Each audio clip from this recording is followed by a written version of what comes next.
Olá a todos, bem-vindos à Zona de Reunião. Vamos para mais uma aula de Doutrina de Liderança da Marinha. Vamos falar dos aspectos fundamentais da liderança. Neste tópico serão abordados aspectos relacionados ao estilo de liderança. A Marinha do Brasil define liderança como o processo que consiste em influenciar pessoas no sentido que ajam voluntariamente em prol do cumprimento da missão. Então isso aí é basicamente a definição que a Marinha ela ostenta, né, que ela emprega em todos, desde quando começou a surgir lá no manual do combatente anfíbio, aquela matéria de liderança, e até nos dias de hoje, quando ela publicou, né, o EMA 137, que é a doutrina de liderança da Marinha. Ela mantém com essa definição aí. Nessa definição de liderança estão implícitos os seus agentes, ou seja, líder e liderados. As relações entre eles e a importância dos princípios filosóficos, psicológicos e sociológicos que regem o comportamento humano. Então, dentro daquela definição ali, tanto tem a parte de líder, liderado, e todas as suas ações, seus pensamentos, seus costumes, né? É a parte do relacionamento, né? Que aí vai abranger muito mais do que simplesmente essa definição ela pode nos mostrar, né? Porque está implícito, né? Na verdade. Aspectos filosóficos. A filosofia tem como característica desenvolver o senso crítico, né? Ou seja, ela te ensina a pensar de uma maneira grotesca, dizendo, né, que fornece ao indivíduo bases metodológicas para efetuar permanentemente o exame corrente da situação, favorecendo o processo de tomada de decisão. Ou seja, ela te ensina a pensar, né, de uma maneira permanente. Ela te dá ferramentas, né, que você consegue ali numa determinada situação achar uma solução, né, mais cabível, vamos dizer assim. Tal prática é fundamental ao exercício da liderança, podendo-se verificar que o requisito pensamento crítico está diretamente ou indiretamente associado a diversos atributos de liderança, prescrito nessa doutrina. Então ali ele até colocou ali pensamentos, né? Então ele está dizendo que essa parte, né, ela é muito fundamental, a filosofia, né? Ela vai desenvolver o senso crítico do militar que no caso, né, tem o papel de líder. A axiologia, também conhecida como a teoria dos valores, é considerada a parte mais nobre da filosofia. O processo de influenciação de um grupo, que é a essência da liderança, né, isso é importante, né, a essência da liderança é o processo de influenciação de um grupo. Está profundamente ligado aos valores éticos e morais, que devem ser transmitidos e praticados pelo líder. Então nós temos aí um nomezinho novo, que é a axiologia, né, que é conhecida como teoria dos valores, né, que ela é a parte mais nobre da filosofia. O ser humano precisa receber uma educação adequada para ser capaz de valorizar um objeto, no caso a vida humana, a pátria e a família. Um exemplo muito claro que nós temos hoje na nossa sociedade são as pessoas que trabalham na parte, que estão às margens da lei, vamos dizer assim. Né? Uma pessoa que é capaz de assassinar uma outra por míseros R$5 ou por causa de um celular, né? Se nós formos analisar profundamente o motivo pelo qual aquela pessoa está fazendo isso, nós vamos chegar nesse ponto que ela não recebeu uma educação adequada, né? No ponto de valorizar uma vida humana. Né? Poxa, trocar uma vida humana por um celular, por causa de uma carteira, né? Então isso é muito importante, né? Essa parte filosófica da coisa, vamos entender assim, né? Ela é muito certa, né? Que através da educação você pode transformar muita coisa nesse país. Então essa definição para mim ela é brilhante quando diz, né, que o ser humano precisa receber uma educação adequada para ser capaz de valorizar um objeto, no caso vida humana, a pátria e a família. E continuando ele diz que sem educação perde-se a capacidade de perceber esses valores, especialmente quando se trata daqueles universais, tais como a honra, dignidade e honestidade, coisa que no país hoje está muito precária, né? Dificilmente você vai encontrar pessoas que não têm, que faltaram o início daquele texto lá em cima, que vai conseguir discernir o que é uma honra, o que é uma dignidade, o que é uma honestidade. Continuando então, a característica fundamental da axiologia consiste na hierarquização desses valores, que são transmitidos pela educação familiar, pela sociedade e pelo grupo. Ou seja, quando eu tenho a capacidade de ter aquele processo, né, processo de catalogar os valores, eu consigo, né, dentro desse senso crítico, hierarquizar, saber o que é mais e o que é menos dentro desses valores. Mas como é que eu faço isso? É através da educação, que começa em casa, né? Que é aquela educação familiar, que todo mundo fala. Educação começa em casa. E depois pela sociedade, numa instituição educacional, num colégio, e depois no grupo onde você vive, né? No nosso caso, nesse âmbito militar, você também vai tirar muitas coisas ali que você vai conseguir, né, parâmetros para hierarquizar tanto valores quanto honra, ética, dignidade, honestidade, compromisso, e enfim, como nós temos vários, né? Aí essa hierarquização de valores varia de um país para o outro, de uma sociedade organizada para outra e de um grupo social para outro. Claro, nós estamos no Brasil, nós temos um tipo de hierarquização, mas se a gente for para o Oriente Médio, a coisa lá muda totalmente, né? Não é que eles estão errados, simplesmente é uma questão cultural, né? Então, é uma diferença entre países por causa da sua cultura. Um exemplo é os fundamentalistas islâmicos, que se sacrificam em atentados contrariando o instinto de preservação, um valor primordial do ser humano. Poxa, aqui no Brasil, falando de uma maneira, né, bem simples, ninguém gosta, todo mundo tem medo de morrer. Né? Independente da sua religião, todo mundo tem medo de morrer. Mas lá no Oriente Médio, os fundamentalistas, para eles é uma honra explodir o corpo, né? Que lá vai ter para eles lá aquela promessa das 40 virgens, não sei, né? Então você vê que há uma diferença muito grande, né, dentro da própria hierarquização desses valores. A axiologia, então, ela não é uma ciência exata, né? É isso, pronto, acabou e não vai mudar. Não. Vai depender da educação da pessoa, do país que ela vive, do grupo que ela está convivendo e se relacionando. Valores como honra, a dignidade, a honestidade, a lealdade, o amor, a pátria, assim como todos os outros considerados vitais pela Marinha, devem ser praticados e transmitidos permanentemente pelos líderes e seus liderados. Né? No dia de hoje isso é muito difícil acontecer. Né? É muito difícil, mas você ainda vê ainda bons exemplos acontecendo ainda a bordo. A tarefa de doutrinamento visa transmitir a sua correta hierarquização, priorizando-se em relação aos valores materiais, como o dinheiro, o poder e a satisfação pessoal. Então ela tem esse poder de primeiro colocar esses valores na frente de certos valores que às vezes não tem tanta importância como às vezes você pode, dentro do seu juízo de valor, achar que é mais importante ou não. Então essa tarefa de doutrinar causa isso, né? Uma padronização dentro dessa hierarquização. Aspectos psicológicos. Tirado de um livro, né, que está lá na doutrina, ele diz que, em essência, a liderança envolve a realização de objetivos com e através de pessoas. Consequentemente, um líder precisa preocupar-se com as tarefas e relações humanas, principalmente se ele quer ter a capacidade de influenciar pessoas, né, ele tem que saber muito bem ter essas relações humanas aí de uma maneira, né, acima da média. Uma outra frase que diz que o líder influencia outros indivíduos, provocando basicamente mudanças psicológicas.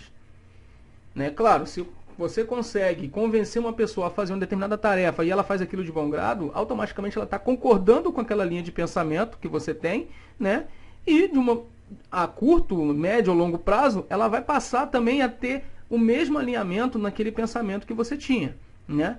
Então, continuando, em um nível de generalidade que inclui mudanças em comportamentos, opiniões, atitudes, objetivos, necessidades, valores e todos os outros aspectos do campo psicológico do indivíduo. Você começa a alinhar o teu pensamento, né, com os seus liderados. Eles começam a te ver como exemplo, né, que também é um dos atributos do líder. Então você consegue também ter essa mudança psicológica, né? Obviamente vai ter mudança no comportamento, né, opiniões, atitudes, enfim, foi o que a gente já leu ali. Os processos grupais e a liderança são os principais objetos de estudo da psicologia social. Claro, seu trabalho, seu próprio nome social já diz, né, tem a ideia de grupo, né? Então, são os principais objetos do estudo da psicologia. Né? E a subjetividade humana. A personalidade e as mudanças psicológicas oriundas de processos de influenciação e de aprendizagem são focos de estudo e de análise de psicologia.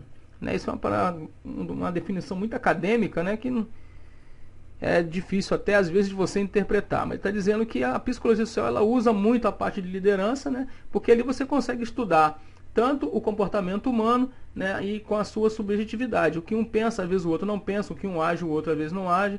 né? Existem às vezes conflitos, às vezes com competições, cooperações, coisa que a gente vai ver mais à frente.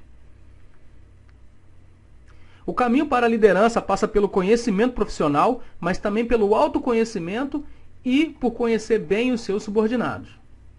Para os dois últimos requisitos, né, no caso do autoconhecimento e o conhecer bem seus subordinados, a psicologia pode oferecer ferramentas úteis para o líder. Porque no caso do conhecimento profissional é uma coisa que você tem que buscar. Né? Ele não tem como te dar uma ferramenta, colocar na tua cabeça toda aquela experiência e capacitação que você conseguiu no decorrer da tua vida. Pesquisas mostram que o consciente emocional, né, o que é, ou inteligência emocional, está cada vez mais destacando-se como principal diferencial de competência no trabalho, por se tratar da capacidade de autoconsciência, controle de impulsos, persistência, empatia e habilidade. Esta conclusão é especialmente pertinente em se tratando do desempenho de funções de liderança. A psicologia é, portanto, uma ciência que fornece firme embasamento teórico e prático para que o líder possa influenciar pessoas. Foi o que a gente falou anteriormente. Aspectos sociológicos. A liderança envolve líder, liderados e contexto, né? No caso, a situação, constituindo fundamentalmente uma relação. Para muitos teóricos, a liderança, dadas as características singulares que envolve, constitui-se um processo ímpar de interação social, ou seja, é único aquele processo. Partindo dessa visão da liderança, é evidente o quanto a sociologia tem para contribuir em termos de embasamento teórico no estudo e na construção do processo da liderança. Os militares, em geral, têm em função da peculiaridade de suas atividades profissionais, constituem uma subcultura dentro da sociedade brasileira.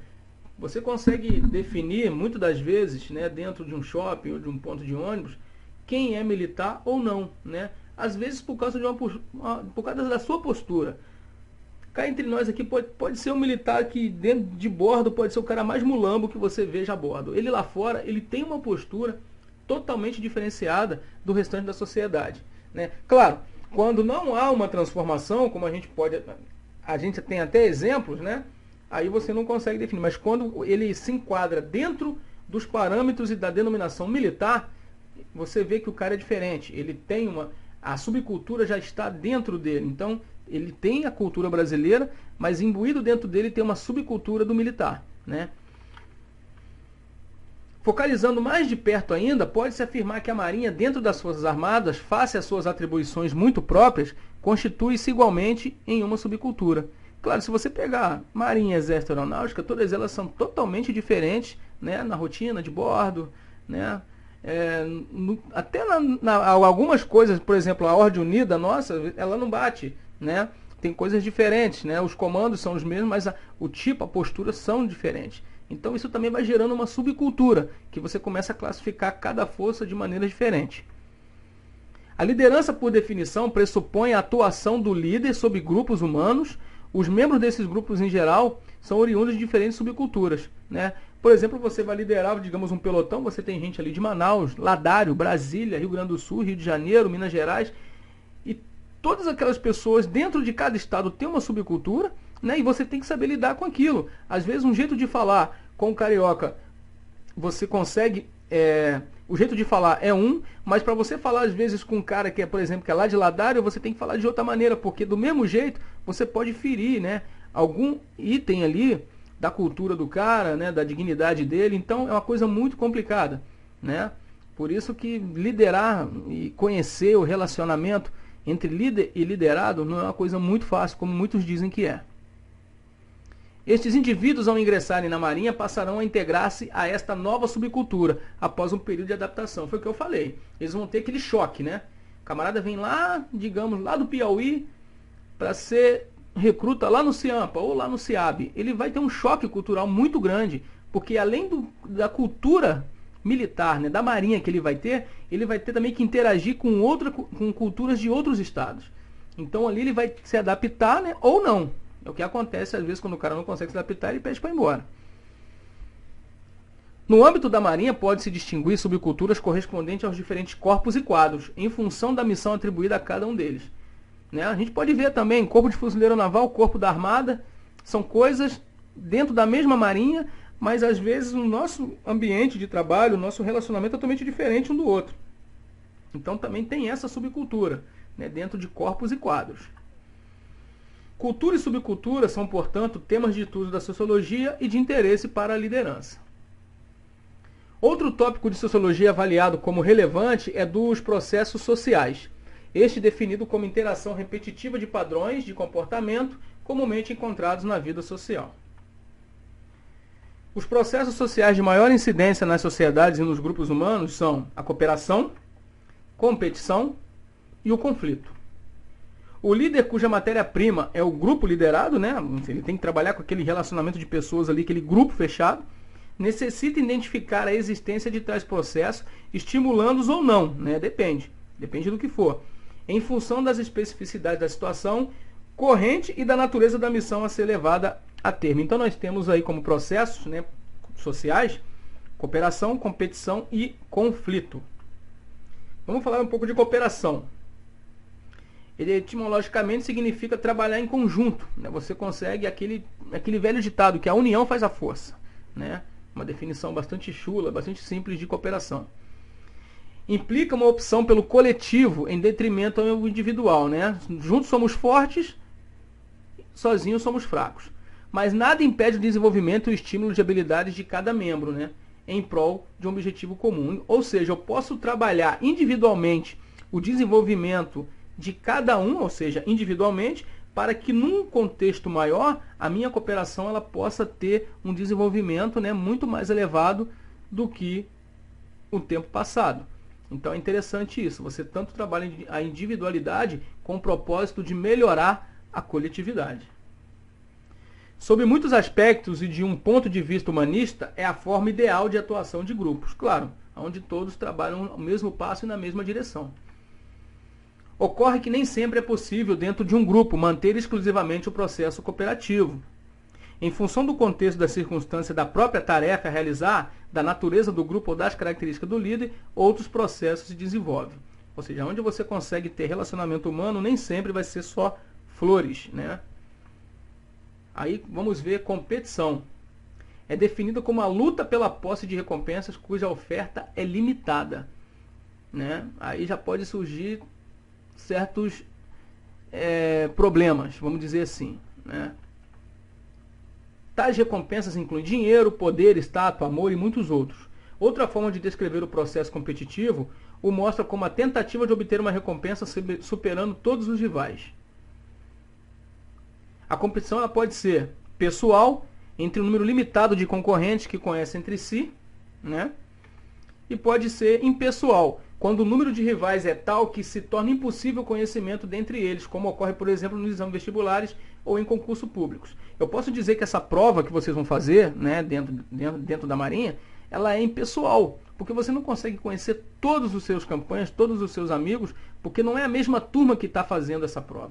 Então esse tipo de competição, né, ela se torna impessoal. Por quê? Ela é a luta pela posse de uma recompensa cuja oferta é limitada. O que é ilimitado no nosso contexto? As vagas, tanto para o curso de especialização, quanto para o curso de formação e habilitação a sargento. Então, já começa a ocorrer dentro desse grupo Marinha, né, que existe essa subcultura que a gente estava falando antes, já começa a aparecer, né, esse processo social, né, que temos a cooperação, que é o espírito de corpo, e dentro de determinadas tarefas a gente começa a ter também a competição. Atualmente os especialistas concordam que ambos os processos, cooperação e competição, eles coexistem e até mesmo sobrepõem-se na maioria da sociedade. O que varia em função de diferentes culturas é a intensidade com que cada um é experimentado. Eu posso dizer, por exemplo, você junta um grupo de estudo para estudar para essas provas. Você está cooperando uns com os outros, mas dentro desse próprio grupo, dentro dessa cooperação, ela existe uma competição. Claro que dentro desse contexto que eu falei, né, essa competição ela é saudável.